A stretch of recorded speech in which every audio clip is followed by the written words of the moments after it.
Hello friends, welcome on the YouTube channels. My name is Sabita Kumari and today we are going to learn about present continuous tense.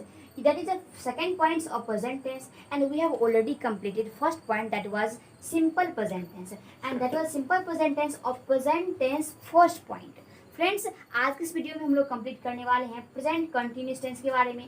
और इसी पिछले वाले videos में जो कि day 9 था, उस डे 9 वाली वीडियोज़ में मैं आपको बताई थी सिंपल प्रेजेंट टेंस के बारे में, जो कि था पहला पॉइंट प्रेजेंट टेंस था। क्योंकि प्रेजेंट टेंस का आपको ऑलरेडी मालूम है कि प्रेजेंट टेंस के 4 वेद होते हैं: simple present tense, present continuous tense, present perfect tense और प्रेजेंट परफेक्ट कंटिन्यूस टेंस। तो 4 वेद होते हैं, उनका सबसे पहला पॉइंट जो था सिंपल प्रेजेंट टेंस, वो हम लोग डे 9 वीडियो में कंप्लीट कर चुके हैं। वो वीडियो अभी तक आप नहीं देखे हैं तो इस चैनल के प्लेलिस्ट में चले जाइए, या नहीं तो इस वीडियो के डिस्क्रिप्शन में जाकर आप वो वीडियो देख सकते हैं। तो ये है हमारा प्रेजेंट कंटिन्यूस टेंस के बारे में, और इस टेंस के बारे में आज हम लोग फुली डिटेल से समझेंगे। और आप यहाँ से समझ सकते हैं कि यदि आपको टेंस टॉपिक में कहीं भी डाउट हो, अगर मान लीजिए टेंस टॉपिक आपको नहीं भी आता हो, तो यदि आप मेरा वीडियोस देखते हैं टेंस का, तो आपको टेंस पढ़ने की जरूरत नहीं पड़ेगी, ठीक है ना।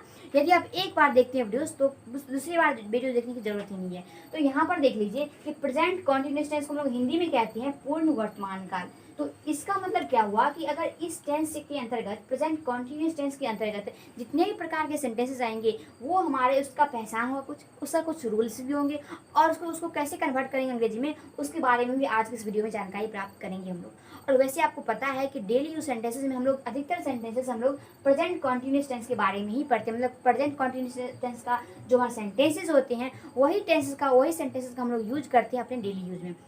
मतलब समझ सकते हैं 60 से 70% सेंटेंसेस होते हैं जो कि हमारा प्रेजेंट कंटिन्यूस टेंस से रिलेटेड होते हैं हमारे डेली लाइफ में। तो यदि आप इस टेंस के बारे में, अगर आपको अच्छी सी कमांड है, मतलब इस टेंस के बारे में आपको फुल्ली डिटेल्स में यदि आपको मालूम है, तो आप इसे रेड सेंटेंस को आप बहुत जल्द ही कन्वर्ट किया आप अंग्रेजी में। तो देखिए इस टेंस का वैसे पहचान क्या होता है। इस टेंस का पहचान होता है, मान लीजिए इसकी पहचान की भी जरूरत पड़ेगी आपको। जैसे मैंने आपको यहाँ पे कुछ सेंटेंस बताऊंगी और उस सेंटेंस को अंग्रेजी में कन्वर्ट करेंगे, लेकिन कैसे कन्वर्ट करेंगे, उससे सबसे पहले उस सेंटेंस को आप पहचान देखेंगे, इसका पहचान क्या है, और फिर उसके बाद देखेंगे कि हाँ इस प्रकार का ये सेंटेंस रहेगा, तो ये हमारे प्रेजेंट कंटिन्यूस टेंस के अंतर्गत आएगा।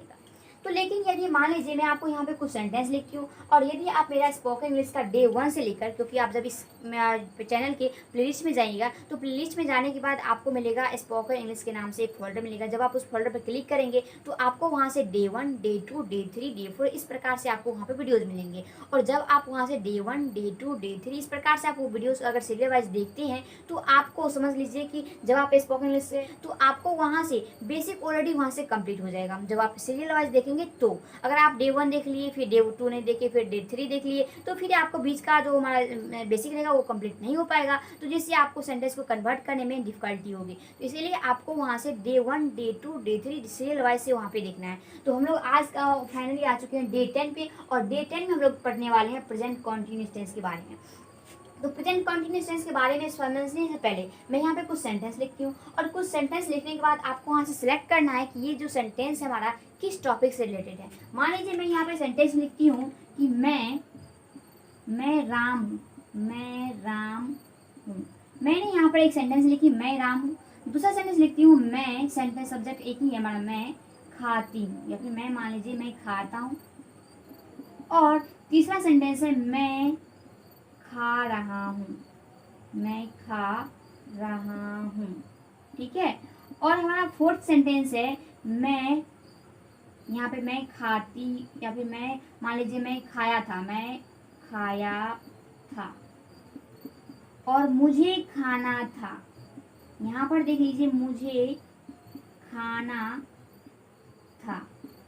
यहाँ पे ऑलरेडी मैंने 2, 4 और 5 सेंटेंस लिखी हूँ, और यहाँ समझ लीजिए कि हमारा सब्जेक्ट तो एक ही है, और यहाँ पर राम खाता, फिर खा रहा है, फिर खाया था, फिर खाना था। मतलब सेंटेंस का जो हमारे यहाँ पे बिलोंग्स करता है वो अलग अलग टॉपिक से बिलोंग कर रहा है। कैसे समझेंगे, जब आपको इसकी सेंटेंस के बारे में मालूम होगा, और इस सेंटेंस को आप किस तरीके से पहचाने, उसका भी आपके माइंड्स में इसका पहचान बना होगा कि भाई ये जो पहचान है हमारा, ये पहचान हमारा इस टॉपिक से रिलेटेड है। तो आप उसे समझ लिए होंगे कि ये हमारा बी वर्ब का सेंटेंस है, या फिर मान लीजिए हैज टू हैव टू का सेंटेंस है, या फिर किस टॉपिक से रिलेटेड है। तो यदि यहाँ से आप सेलेक्ट कर लिए होंगे कि ये हमारा बी वर्ब का सेंटेंस है।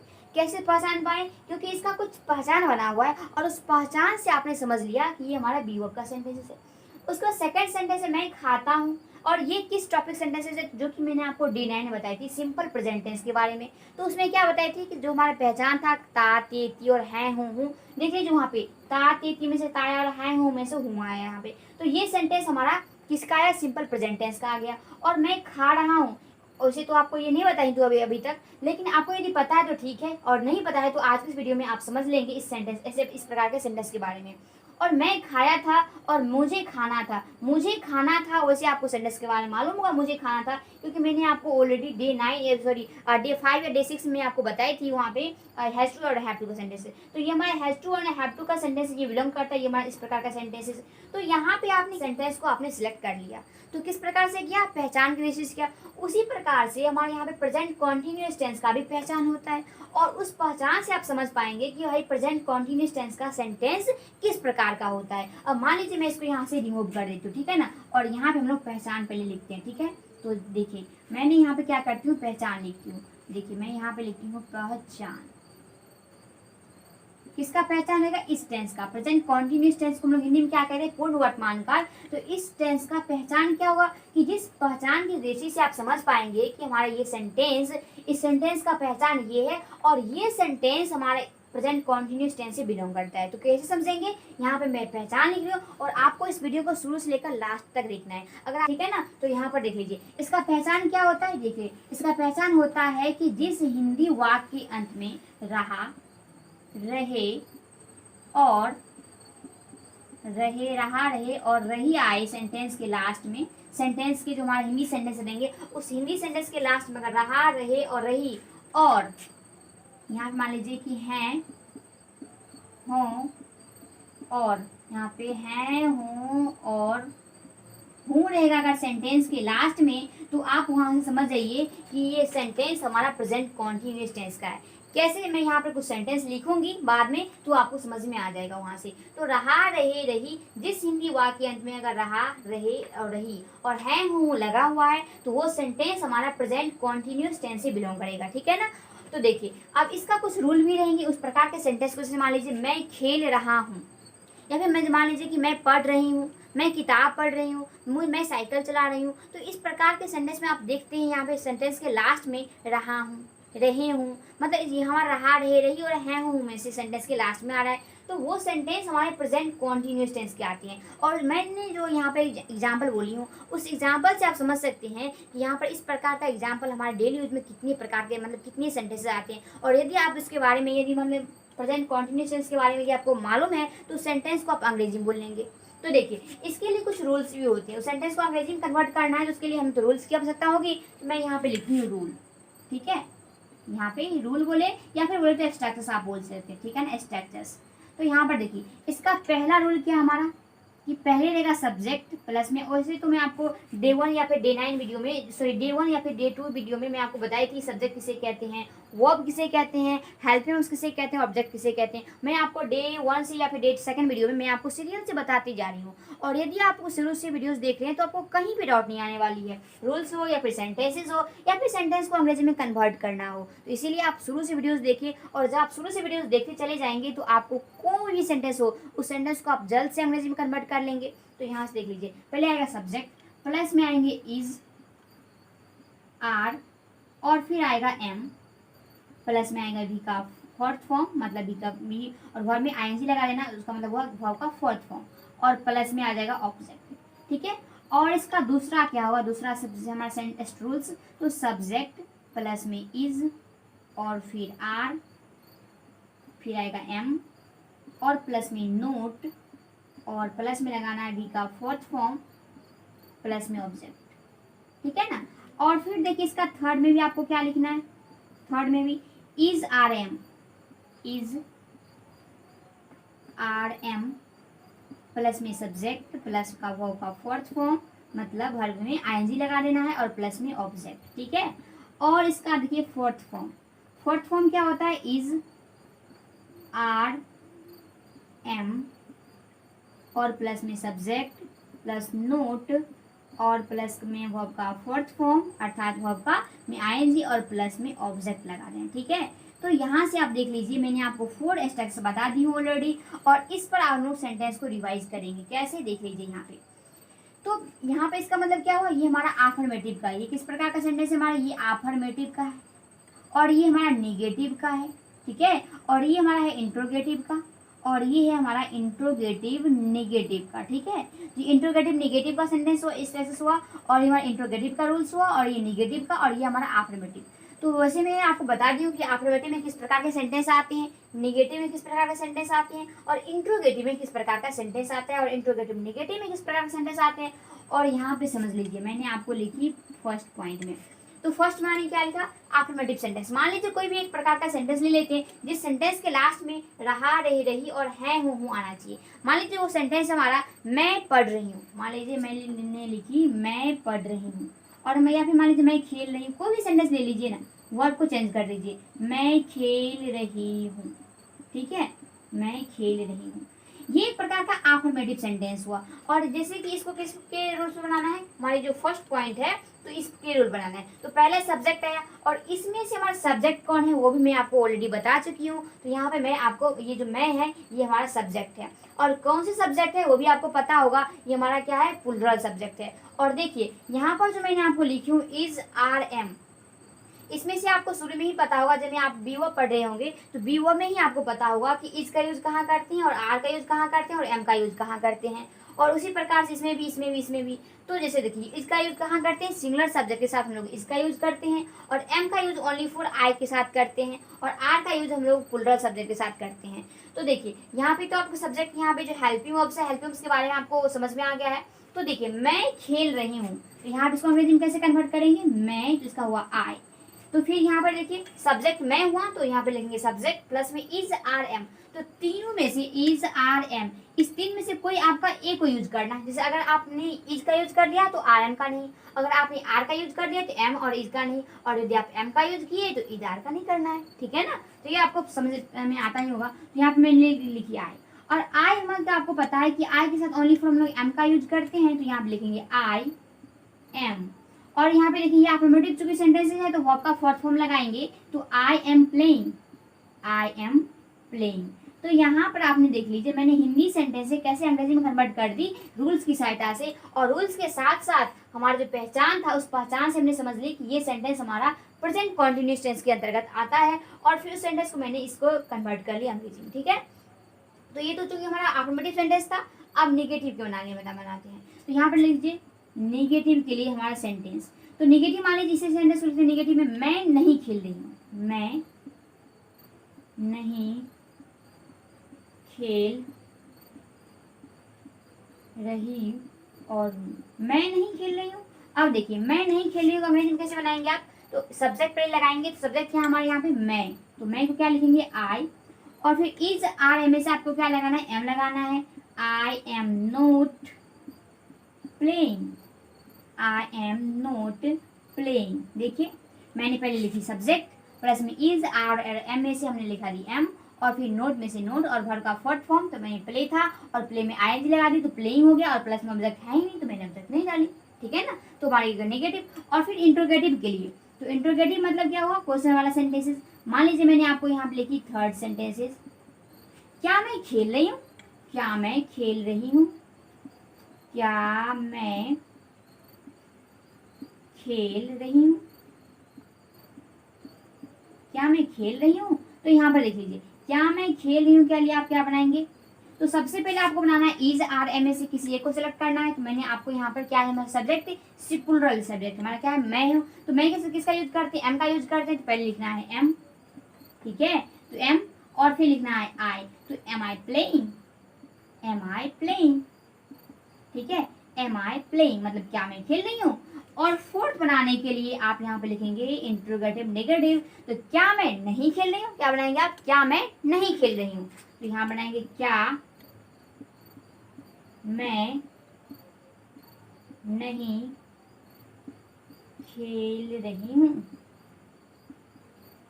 क्या मैं नहीं खेल रही हूँ। तो यहाँ पर देखिए क्या मैं नहीं खेलूँ, क्या बनाएंगे, सबसे पहले बनाना ये भी इंट्रोगेटिव नेगेटिव का स्ट्रक्चर है, तो पहले इज, आर और एम में से हम किसी को एक को सिलेक्ट करना है। तो मान लीजिए मैं यहाँ पे इससे, मान लीजिए नहीं, यहाँ पे सब्जेक्ट हमारा आई मैं है, तो मैं किसका यूज करती हूँ, एम का यूज करते हैं, तो यहाँ पे लिखेंगे M, M I note playing, am I note playing, ये हो गया हमारा इंट्रोगेटिव नेगेटिव सेंटेंसेस। तो आपने यहाँ पर देख लिया कि मैंने फर्स्ट जो कि अफर्मेटिव का स्ट्रक्चर रूल्स था, उस फर्स्ट रूल्स की सहायता से मैंने फर्स्ट सेंटेंस का जो कि मेरा अफर्मेटिव का यहाँ पे सेंटेंस था, तो मैंने बना ली मैं खेल रही हूँ, आई एम प्लेइंग। यहाँ पे मैं सब्जेक्ट था, यहाँ पे खेलना वर्ब था, तो खेलना का प्ले, प्ले में मैंने लगा दी वर्ब का फोर्थ फॉर्म, और यहाँ पे एम जो कि हेल्पिंग वर्ब्स था, तो भी आपको पता ही है। और यदि आपको कंफ्यूजन है कि इज आर और एम का यूज कहाँ कहाँ करते हैं, तो उसके लिए आपको डे 1 से देखना पड़ेगा, क्योंकि डे 1 से मैंने आपको ऑलरेडी बहुत ही बेसिक में बढ़ाया, यहाँ पे बताया जा चुका है कि इज का यूज कहाँ करते हैं, आर का यूज कहाँ करते हैं, एम का यूज कहाँ करते हैं, वर्ब्स क्या होते हैं हमारा, फिर सब्जेक्ट क्या होता है, फिर ऑब्जेक्ट क्या होते हैं, वो मैं आपको ऑलरेडी बता चुकी हूँ पिछले वाले में। तो आप समझ सकते हैं कि डे 1 वीडियो से, ठीक है ना। जब आप डे 1 से देखेंगे तो आपको डे 2 या डे 1 डे 2 उसके बाद फिर डे 3 फिर डे 4 इस प्रकार से देखेंगे, तो कहीं पर डाउट नहीं आएगी। बस आपको बस रिकॉल करते चले जाना है, और यदि आपको नहीं पता है तो बस उसको समझते रहिए, और इसको आपको एक नोटबुक पर लिखते चले जाना है, ताकि आप कहीं पर अगर में आप भूल भी जाते हैं उसको एक बार रिकॉल कर लेंगे तो आपको फिर से रिमेम्बर हो जाएगा, ठीक है ना। तो ये आपने देखा लिया। यहाँ पे फर्स्ट सेंटेंस मैंने ली मैं खेल रही हूँ, आई एम प्लेइंग। मैं नहीं खेल रही हूँ तो आई एम नॉट प्लेइंग। क्या मैं खेल रही हूँ, एम आई प्लेइंग। और क्या मैं नहीं खेल रही हूँ, एम आई नॉट प्लेइंग। तो इस प्रकार से मैंने एक सेंटेंस को बना ली। और ये तो हमारा जो कि ऑलरेडी मैं था, जो कि एक अकेला सब्जेक्ट था, प्लूरल सब्जेक्ट। अगर मान लीजिए अगर इसके सब्जेक्ट इसके जगह पर मैंने मान लीजिए कोई दूसरा सेंटेंस बना लेती हूँ। मान लीजिए सब्जेक्ट हमारा ये जो वर्ब्स है यही रहेगा, और मैं की जगह पर मान लीजिए मैं दे देती हूँ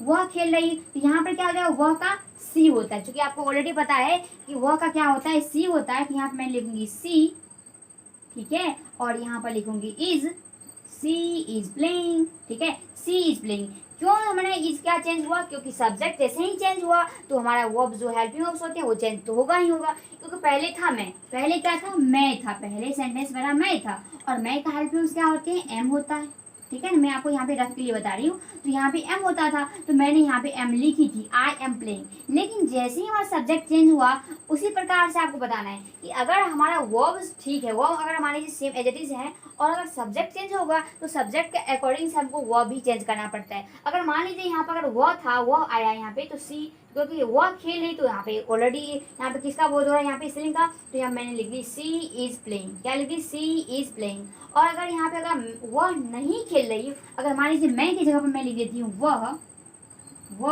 नहीं खेल रही, क्या बनाएंगे, वहाँ की जगह पर हमने वह का सी होता है, तो यहाँ पे लिखूंगी सी, और फिर एम की जगह पर लिखूंगी is, she is not playing, ठीक है, सी इज नॉट प्लेइंग। तो आपने देख लिया कि अगर किसी सेंटेंस में अगर मेरा सब्जेक्ट चेंज हुआ तो उसके साथ साथ हमको अंग्रेजी वाला सब्जेक्ट और उसका हेल्प दोनों चेंज करना पड़ता है।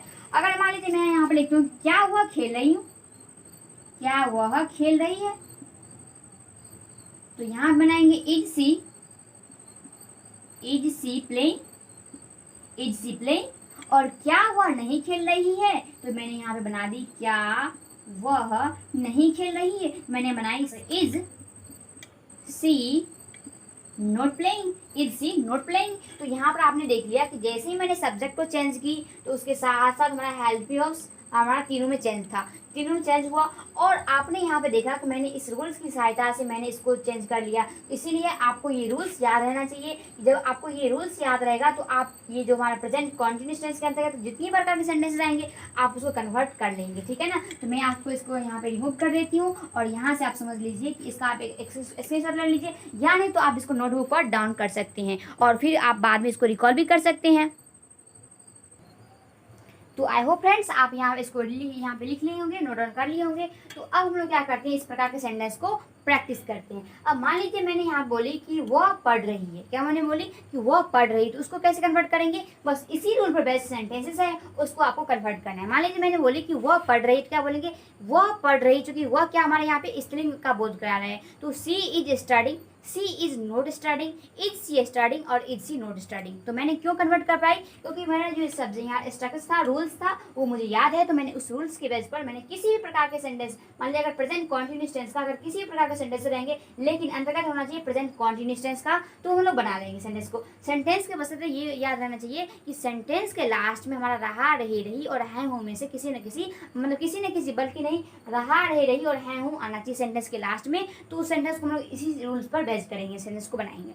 मैंने बोली थी वो पढ़ रही है। अब मान लीजिए मैं बोल रही हूँ कि राम पढ़ रहा है, तो क्या बनाएंगे, Ram is reading, Ram is not reading, is Ram reading और इज राम नॉट रीडिंग। तो मैंने यहाँ को सेंटेंस को कन्वर्ट कर ली। अब मैंने यहाँ पे सिंगुलर सब्जेक्ट ली थी। अब मान लीजिए मैंने प्लूरल सब्जेक्ट ली। अगर मान लीजिए हमने लिखी कि हम लोग लिख रहे हैं, तो क्या बनाएंगे, हम लोग लिख रहे हैं, चूंकि हम लोग क्या है, प्लूरल सब्जेक्ट है, तो किसी के साथ यूज करेंगे, वी के साथ आर का यूज करेंगे। तो we are writing, we are not writing, are we writing और आर वी नोट राइटिंग। तो इस प्रकार से आपको घर पर प्रैक्टिस करना है, और जब तक आप प्रैक्टिस नहीं करेंगे तब तक आपको सेंटेंस समझने वाले नहीं है। और जब आप प्रैक्टिस कर लेंगे तो आप जिस प्रकार से सेंटेंस, यदि मान लीजिए आपको प्रैक्टिस हो जाएगा तो आप इस प्रकार के सेंटेंस को बहुत, मतलब मान लीजिए कि अगर डेली लाइफ में कहीं भी सेंटेंस आए इस प्रकार का, मतलब प्रेजेंट कॉन्टिन्यूस के अंतर्गत, तो आप उस सेंटेंस को बहुत जल्द ही कन्वर्ट कर लेंगे। कब कर लेंगे, जब इसके मतलब जब हमारा प्रेजेंट कॉन्टिन्यूस का जितने प्रकार के सेंटेंस होते हैं, उस सेंटेंस को जब आप प्रैक्टिस कर लेंगे अपने घर पर, तो समझ लीजिए कि आपका इस टेंस से बस आप समझिए निश्चित हो गए। तो इसीलिए आपको प्रैक्टिस होना भी बहुत ज़रूरी है। तो आपने इस प्रकार से आपको प्रैक्टिस भी करना है। आज की वीडियो में हम लोग यहीं तक रहने देते हैं। हम लोग नेक्स्ट वीडियो में बात करेंगे प्रेजेंट परफेक्ट टेंस के बारे में। तो आज के लिए बस इतना ही, हम लोग मिलेंगे नेक्स्ट वीडियो में। तब तक के लिए थैंक यू एंड देखते हैं हम लोग नेक्स्ट क्लास।